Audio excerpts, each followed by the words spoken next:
ఇక మా మంత్రి గారు ఎవరు ధనసరి అనసూయ, సీతక్క కాదండి, ధనసరి అనసూయ. మీరు మళ్ళీ గుర్తుపెట్టుకోవాలి, ధనసరి అనసూయ.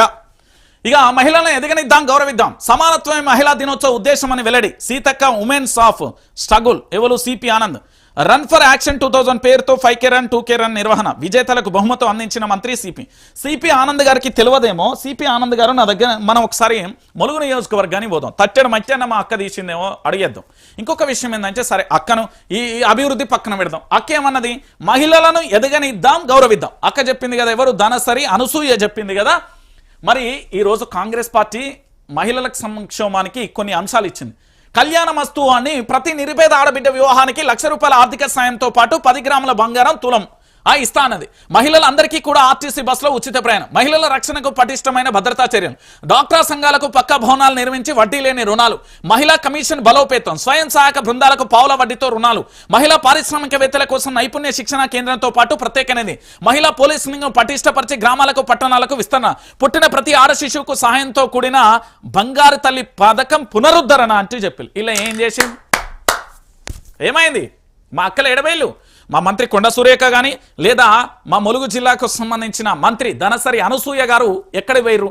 ఇవన్నీ ఏడబోయినాయి. మహిళా సంఘాల రోజు కనబడంగానే ఇక మైకులు పట్టుకొని ఉపదంపుడు ఉపన్యాసాలు ఇచ్చుడు కాదు. మనది 365 రోజులు అయిపోయింది, 15 నెలల పాలన అయిపోయింది.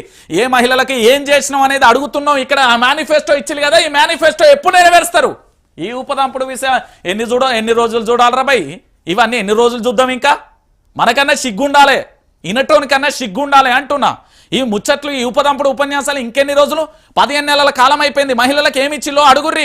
అక్కడ భువనగిరి కాడ ఇద్దరు పిల్లలు చనిపోతే కనీసం వాళ్ళ ఒంటి మీద పండ్లతో కొరికిన ఘాట్లున్నాయని వాళ్ళ తల్లిదండ్రులు ఆవేదన వ్యక్తం చేసి ఏమైపోయింది? రాష్ట్ర వ్యాప్తంగా కూడా ఆశ్రమ పాఠశాలలో బుక్కెడు బువ్వ కోసం నా చిన్నారులు, నా తెలంగాణ ఆడబిడ్డలు, నా పిల్లలందరూ కూడా అల్లాడీలు ఏడబోయింది. లగచెల్లలో నిండు గర్భిణి అని చూడకుండా పూర్తి స్థాయిలో ఇబ్బందులు పెట్టి ఏడబోయింది మహిళా దినోత్సవం.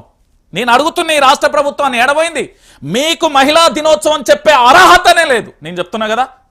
అరే ఆఖరికి కార్పొరేట్ కాలేజీలో నా తల్లులకు నెలసరి అది వస్తే కనీసం టాయిలెట్లకు కూడా పంపించలే. మహిళా కమిషన్ చైర్పర్సన్ పోయిందనుకో, అది ఒక విషయం.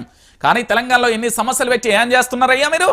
గుడ్డిగురాల పనులు అవుతున్నారా? కొల్లాపూర్లో దాడులు జరుగుతున్నాయి. ఏం చేస్తున్నారు? మహిళా దినోత్సవం అని మొత్తం ప్రకటనలు చేసి కాంగ్రెస్ పార్టీ చేసేదానికి ఇంకా ముచ్చట, దీనికి ముచ్చట. ఇక వీళ్ళు చెప్పే విషయానికి ఇక మా మంత్రి ఏది పొన్నం ప్రభాకర్ ఏమో ఉండే, పొన్నం ప్రభాకర్ ఒక ముచ్చట చెప్పాను. కరీంనగర్ టు తిరుపతి ఒక స్పెషల్ రైలు ఇవ్వాలి. వారంలో 3 రోజులే వస్తున్నాయి. కేంద్రానికి లేఖ రాసిన మంత్రి పొన్నం. తెలంగాణ రాష్ట్రానికి నిధులు అవసరం లేదు. గా కోచ్ ఫ్యాక్టరీ అద్దు, బయ్యారం హుక్కు ఫ్యాక్టరీ అద్దు, గిరిజనకు సంబంధించిన యూనివర్సిటీ అద్దు. వీళ్ళ కరీంనగర్కే ఇప్పుడు ఏదో ప్రమాదం వచ్చిందట, మంత్రి గారికి సంబంధించి ఎత్తాడట. తెలంగాణ రాష్ట్రానికి రావాల్సిన నిధుల గురించి వద్దు, తెలంగాణ రాష్ట్రానికి రావాల్సిన, అరే భయ్ మన పన్నుల గురించి పోయి ఇస్తానం కదా, మనకు రావాల్సిన వాటి గురించి అడుగుర్రి. గవన్నీ మాకేం లెక్కలు తెలుసనా? తీసుకుపోదాం, ఈ మంత్రులందరినీ తీసుకుపోయి ఒక్కొక్కరిని అట్లా నిలబెట్టి ప్రాజెక్ట్ ఏంది, శ్రీశైలం కుడి కాలువ ఎడమ కాలువ ఏంది, దేవాదల ప్రాజెక్ట్ ఏంది, దాంతోపాటు కాళేశ్వరం ప్రాజెక్ట్ అంటే ఏంటిది అని అడుగురి. ఒక్క ముక్క తెలుస్తానని అడుగు. ప్రాజెక్టుల నీటి గురించి నేను చెప్తున్నా. ఈ తెలంగాణలో 1, 2, 3, 4, 5 ఇట్లనే ఏళ్ల మీద లెక్క వచ్చే వ్యక్తులు ఉన్నారు తెలంగాణ రాష్ట్రానికి.